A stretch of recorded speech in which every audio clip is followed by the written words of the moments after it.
गथ' सासे दङमोन आंहा बिदिनो 10 मास जाबायमोन बे गथ'आ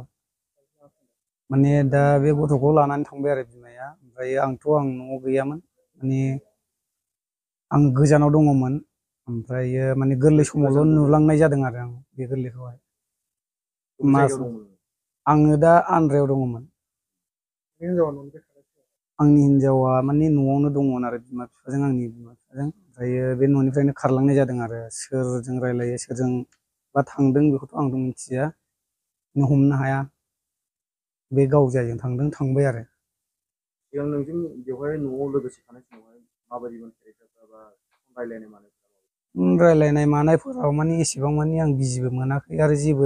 रायहराबो मा बुंहराखैमोनबो आरो गथ'आ माने हिनजावसा 10 मास हाबबायमोन ओरैनो नोंनि हिनजावखौ मोनोबाथ' गथ'बो नांगौ बिमाबो नांगौ सानैखौबो नांगौ आरो बाहेरायाव थांदोंब्लाबो बे गोबां जायगायाव बर' मानसिफोर दङ गथ'नाफोर दङ बिथांमोनखौ नोंनि हिनजावखौ हमनानै खोन्थाहरनो थाखाय मा खालामो जेनेबा माने सोरबाफोर नुसनबायोबा बहाबाफोर माने हमनानैहाय खिन्थाहरबानो जाबाय आरो न'खरसिम माने खबर हरबा जागोन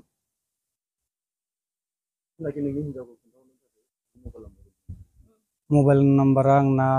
8885618494 हिनजावाथ' सनिमा होनो बैसोआ 18 इयार्स जाबाय नोंनि हिनजावखौ सोरजोंबा खारलांदों बा माबा मोनसे माने आंथ' बेखौ सन्देह खालामबाय थायाखैमोन सिगाङाव माने दायो गाव सोरजों रायलायदों दा मिथिला आरो